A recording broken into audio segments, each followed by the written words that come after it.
2015'te kendileri meclis kürsülerinden bile itiraf ettiler. 2013 ile 2015'i bir tasfiye süreci olarak kullanmak istediler. Ancak onu da başaramadılar. Yani topyekun savaş konseptini devreye koydular. 10 yıl sürdürdüler. Ama Önder Apo'nun direnişi, İmralı duruşu, İmralı direnişi bunu boşa çıkardı. Tabii İmralı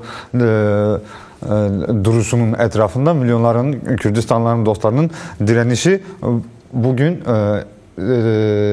AKP iktidarının çöktürme eylem planı kapsamında geliştirmek istediği topyekun savaş konseptini, o imha inkarı boşa çıkardı bir kez daha. Bugün yine devlet Önder Apo'nun kapısını çalmak zorunda kaldı. Bu direnişin sonucudur. Evet. Dolayısıyla bugün avukat görüşü 2019'da 5 görüşme gerçekleştirildi. O da direniş sonucuydu. Bugün de direniş sonucudur. Şimdi bu noktada sorunun hukuki boyutuna dikkat çekmek gerekiyor. Az önce de direnden önce de söyledik. Şimdi Önder Apo 23 Ekim 2024'te yeğeni Ömer Öcalan'la görüşmesinde ben bu süreci çatışma ve savaş durumunu siyasi ve hukuki zemine çekecek güce sahibim demişti. Şimdi siyaseten konuşuluyor, tartışılıyor ama hukuki boyutu zayıf kalıyor. Evet. Niye? Hukuki boyutu nedir? Kürt halkı yıllardır meydanlarda Önder Apo'nun özgürlüğünü talep ediyor. Önder Apo diyor ki benim özgürlüğüm bireysel olarak ele alamaz, halkın özgürlüğüdür diyor. Dolayısıyla birbirine bağlantılı iki olgu. Peki Önder Apo'nun özgürlüğü olmadan nasıl olacak? Bu sürecin siyasi ve hukuki boyutu nasıl inşa edilecek? Önder Apo İmralı tecrit ve işkence koşullarında nasıl sürdürecek? Nitekim bugün avukatların bugün gitmesi bile hukuksuzluğun ne derecede olduğu 27 Temmuz 2011'den bugüne 14 yıl geçmiş. Evet. İmralı'da nasıl bir hukuksuzluk sistemi inşa edildiğine bakmak gerekiyor. Zaten bugün Avrupa Konseyi Bakanlar Komitesi'nde görülüyor. 2014'te AİHM'in aldığı bir karar var. 11 yıldır Türkiye bu kararı uygulamıyor. Evet. Yasal düzenleme yapmadı. Avrupa Konseyi Bakanlar Komitesi bugüne kadar gündemine almadı. 2021 yılında Asrın Hukuk Bürosu'nun başvurusu üzerine gündemine aldı ama Türkiye zaman tanımakla yetindi. İkinci başvurudan sonra bir kez daha yeniden gündemine alarak bugün bir toplantı gerçekleştiriyor. Önder Apo ne demişti? İmralı'ya getirildiğinde CPT yetkilisi oradaydı. Evet. Dolayısıyla komplonun, bu durumun Önder Apo şahsında geliştirilmek istenen bu komplonun boyutlarını ortaya koyuyordu. Hukuki boyutu da buradan başlıyor aslında. O gün biz izleyeceğiz demişti CPT yetkilisi İmralı'da Önder Apo'yu karşılayan. O günden bugüne izlemekle yetiniyor. Evet. Dolayısıyla Türk Devleti'nin İmralı işkence ve tecrit sisteminin ortağı da olmuştu. Evet. O günden bugüne de tek bir adım atmadı. Avrupa Konseyi Bakanlar Komitesi de Türkiye'ye bu yönlü bir baskı oluşturmadı. Yani yasal düzenlemelerin yapılması, sonuçta Türkiye Avrupa Birliği'ne üye bir ülke. Evet. Ne AİHM kararı uygulandı, yasal düzenleme yapıldı, ne Bakanlar Komitesi bu yönlü bir karar aldı. Bugün de ara bir karar verilmesi bekleniyor. Yani nasıl bir karar çıkacağını hepimiz bugün göreceğiz ama bugün buradan çıkacak karar Önder Apo'nun umut hakkı milyonları. Dolayısıyla Kürdistan ve Türkiye'nin geleceğini, Orta Doğu'nun geleceğini belirleyecek bir karardır. Evet. Yani Önder Apo diyor ya benim özgürlüğüm bireysel olarak ele alınamaz. Son görüntülü mesajında bile buna dikkat çekmişti. Dolayısıyla Önder Apo'nun özgürlüğü demek Kürdistan, Türkiye, Orta Doğu'nun hatta dünyanın. Çünkü bugün nasıl ki Önder Apo özgürlük hamlesi küreselleştiyse Önder Apo'nun özgürlüğü de küresel bir sorundur, evrensel bir sorundur. Dolayısıyla Avrupa Konseyi Bakanlar Komitesi bugün tüm bunları gözeterek bir karar vermesi gerekiyor. Barış ve demokratik toplum sürecinin ilerlemesi, başarıya ulaşması açısından da önemli. Avrupa Konseyi Bakanlar Komitesi'nin vereceği kararın yanı sıra yani Türkiye'nin de zaten hali hazırda var olan bir karar var. Evet. Zaten 1999'dan bugüne Türk devleti bütün yasalarını, kanunlarını Önder Apo'ya göre uyarladı. Evet. Sırf Önder Apo yararlanmasın diye, Kürt sorunu çözümsüz kalsın diye, savaş ve çatışma derinleşsin diye o günden bugüne bütün yasaları, bütün anayasasını bile buna göre yamalı bohçaya çevirip dizayn etti. Evet. En son Adalet Bakanı Yılmaz Tunç da aslında bu konuya dair açıklamasında kendisi muaftır dedi. Umut hakkından ya da bu tür yasalardan muaftır açıklamasını yaptı. Avrupa İnsan Hakları Mahkemesi'nin kararı hatırlatılınca aslında biraz uluslararası komplodan bahsettin. Ben oradan söz açmak istiyorum. Çünkü bir diğer taraftan da yine Önder Apo'ya uygulanan uluslararası komplo aslında Kürdistan ve Orta Doğu'ya uygulanıyor. Kendisi 93'ten sonra, yani Sovyetlerin çökmesinden sonra 3. Dünya Savaşı'nın başladığını ifade etmişti. Bu savaşla beraber Önder Apo'da tutsak edilmişti ve bununla beraber Kürdistan'da mahkum edilmek istenmişti. Ancak halkların direnişi sonucu ve Önder Apo'nun elbette ki İmralı'daki direnişi sonucu bu bir nebze de olsa aşıldı. Uluslararası komplo bir nebze de olsa aşıldı. Ancak o dönemki eylemleri hatırlıyoruz. Mesela güneşimizi karartamazsınız eylemleriyle başlayan bir süreç vardı ve 2004-2005'e kadar bu eylemler devam etti. Şimdi de yine benzer bir şekilde özellikle 2001'den sonra Önder Apo'nun fiziki özgürlüğü yine hem Kürdistanlar hem de dostları tarafından haykırılmaya devam ediyor.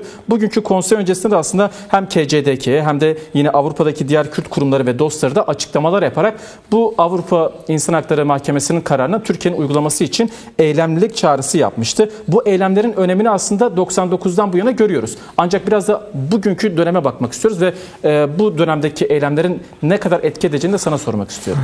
Yani cumartesi günü 13 Eylül'de 33. Kürt Kültür Festivali gerçekleşti. Evet. Yani hem Kürdistan'da, dünyanın dört bir yanında Önder Apo'ya özgürlük eylemleri büyüyor. Zaten Avrupa buna öncülük ediyor bir anlamda. Çünkü tarihi Köln yürüyüşleri oldu, Nobel ödüllü isimler Önder Apo'nun özgürlüğünü talep etti. Bunların tamamı Önder Apo'ya özgürlük, Kürt sorununa siyasi çözüm hamlesi kapsamında gerçekleşti. 33. Kürt Kültür Festivali de bunun bir devamı olarak ele alınabilir aslında. Çünkü aynı talep oradan da yükseldi. 10 binler o meydanda bir araya geldi. Önder Apo'nun fiziki özgürlüğünü talep etti. Özgür yaşar ve çalışır koşullarının sağlanmasını talep etti, haykırdı. Evet. Avrupa Konseyi, Avrupa Birliği ve bağlı kurumlara da seslendi. Yani Önder Apo'nun umut hakkının sağlanması, özgür çalışır ve özgür yaşar koşullarının sağlanmasını istedi. Dolayısıyla bu az önce de belirttiğim gibi bu talep artık evrenselleşti. Evet. 99'da Önder Apo'ya dönük uluslararası komploya karşı bir ateşten çember olan güneşimizi karartamazsınız eylemi o zaman belki sadece Kürtlerle sınırlıydı ama bugün bu dünyaya yayıldı. Bu herkesin talebi oldu. Önder Apo'yu okuyan, anlayan, paradigmasına bakan, bir nebze olsun anlayan her insan Önder Apo'nun özgürlüğünü talep ediyor. Bu evrensel bir talep artık. Evet. Dolayısıyla bugün umut hakkının sağlanması da dünya dengelerini değiştirecek bir karar olacak.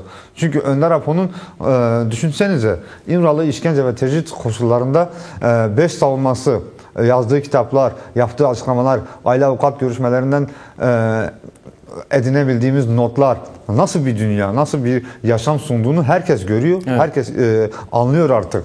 Dolayısıyla İmralı işkence ve tecrit koşullarında böyle bir yaşam sunabilen bir bilge, özgür yaşar ve çalışır koşullarda olması neleri değiştirmez. Evet. Dolayısıyla zaten bugün de herkesin talep ettiği budur. Önder Apo akademisyenlerle görüşmesi, gazetecilerle görüşmesi, siyasetçilerle görüşmesi, diğer çevrelerle görüşmesi. Dolayısıyla halen tecridin devam ettiğini belirtmek gerekiyor. Evet. Önder Apo 2019 mu deriz, 2011'den mi ele alırız fark etmiyor ama bir avukat görüş yasağı var. Önder Apo 14 yıl aradan sonra avukatlarla görüşebiliyorsa tam bir yıldır neredeyse Bahçeli'nin DEM Parti sıralarına gitmesinin üzerinden 1 Ekim 2024'tü. Bir yıl geçiyor. Evet. Yaptığı çağrı umut hakkı sağlansın çağrısının üzerinden, açıklamasının üzerinden bir yıl geçti. Henüz Türk Devleti tecridi kaldırmış değil. Evet. İmralı'nın kapıları yine AKP iktidarının, Adalet Bakanı'nın iznine tabi bir durum. Evet. Dolayısıyla hangi şartlarda olursa olsun Önder Apo'nun avukatları istediği saatte, istediği gün oraya gitmesi gerekiyor. Bu olmadığı sürece İmralı'da tecrit devam ediyordur. Evet. Barış ve demokratik toplum süreci konusunda devletin, iktidarının bir adım attığı söylenemez. Dolayısıyla Bahçeli ne demişti? Örgütüne çağrı yapsın, umut hakkı tecrit kalksın, umut hakkı sonuna kadar sağlansın Ki demişti. bu çağrıyı da DEM Parti sıralanan yapabilir diye de söylemişti yani. Gelsin mecliste yapsın Evet, bu çağrıyı. evet. DEM Parti grubunda yapsın demişti. Evet. Ama biz hala bir yıl geçmesine rağmen bu çağrının üzerinden bir yıl geçmesine rağmen biz hala Avrupa Konseyi Bakanlar Komitesi ne karar verecek diye bekliyoruz. Evet. Dolayısıyla bir ahim kararı bak. Türkiye'nin uygulaması gereken, yasal düzenleme yapması gereken ne yaptı? Önder Apo Türk Devleti'nin, iktidarın beklemediği adımlar attı. PKK, Özgürlük Hareketi, Kürt tarafı, Türk Devleti'nin, AKP, MHP iktidarının aklından, hayalinden geçmeyeceği adımlar attı. Sırf demokratikleşme için, barış ve demokratik toplum sürecinin başarıya ulaşması için. Evet. Çünkü Önder Apo tarihi bir manifesto koydu ortaya. Bunun yaşam bulması, gerçekleşmesi için tarihi adımlar attı. Dolayısıyla biz hala Avrupa Konseyi Bakanlar Komitesi nasıl bir karar verecek diye bekliyoruz. Evet. Bu Türkiye'nin ne kadar samimiyetsiz, beklentileri karşılamayan bir tutum içerisinde olduğunu gösteriyor. Evet. Öncelikle Bahçeli bence bunun peşine düşmesi gerekiyor. Evet. Bahçeli yapmıştı bu açıklamaları ama Bahçeli'nin bunca açıklamasına rağmen devlet ve iktidar niye hala adım atmış değil? Niye bu açıklamalar somut karşılık bulmuyor? Niye adım atmıyor? Meclis komisyonunu kurmakla sınırlı kaldı. Ne özgürlük yasaları çıktı, ne demokratik entegrasyon yasaları çıkıyor.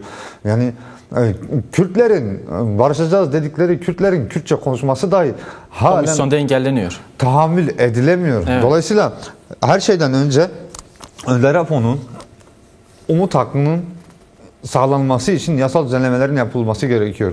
Türk Devleti, hiç Avrupa Konseyi Bakanlar Komitesi çok önemli ama zaten ortada bir ahim kararı var. Türk Devleti bunun yasal düzenlemelerini yapması gerekiyor. Evet.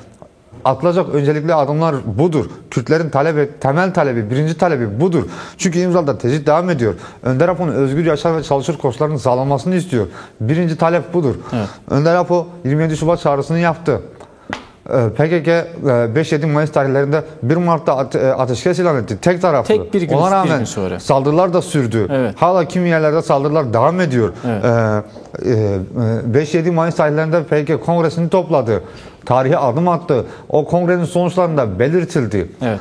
Bu sonuçların yaşam bulması için, hayata geçirilmesi için Önder Apo'nun özgür yaşar ve özgür çalışır koşullarının Evet. bu süreci yönetmesi gerekir dedi. Evet. Bunların sağlanması gerekir dedi. Bunlar sağlanmış değil.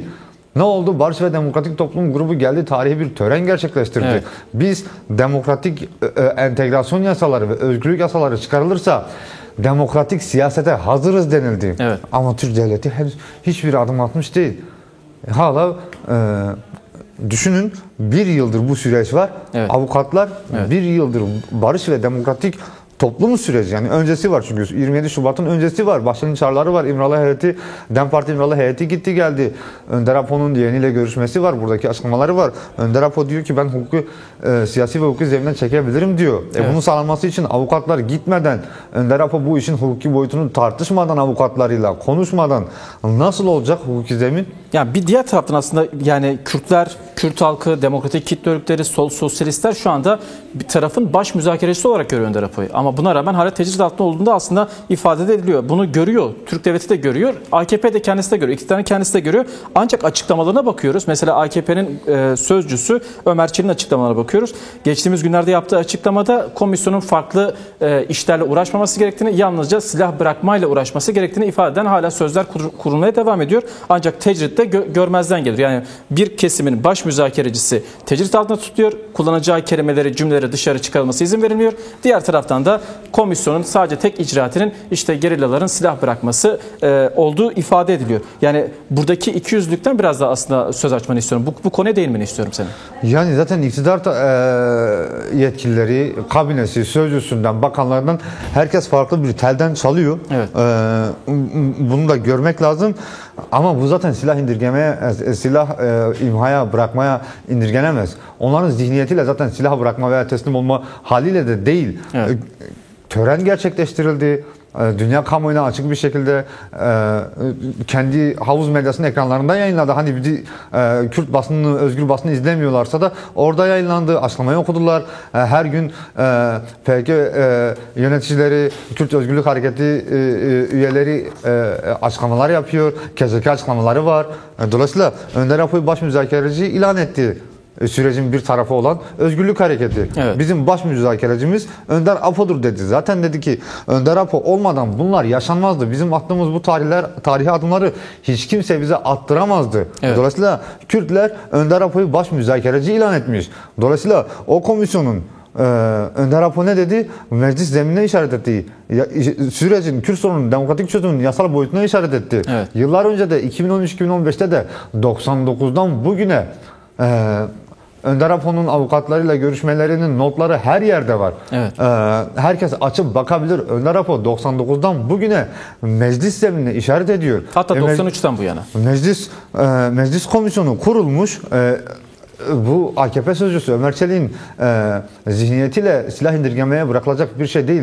Evet. Meclis komisyonunun birebir Kürt tarafının baş müzakereci ilan ettiği, tüm dünyanın özgürlüğünü talep ettiği, demokratikleşme için Önder Apo'ya işaret ettiği bir ortamda meclis komisyonu bir an önce gidip Önder Apo ile görüşmesi, ilk işi önüne koyması gereken, önündeki takvimdeki ilk madde İmralı'ya gitmek olmalıydı. Önder Apo ile görüşmek olmalıydı. Önder Apo kendisi söyledi İmralı heyetiyle görüşmede. Evet. Benim anlatacaklarım var.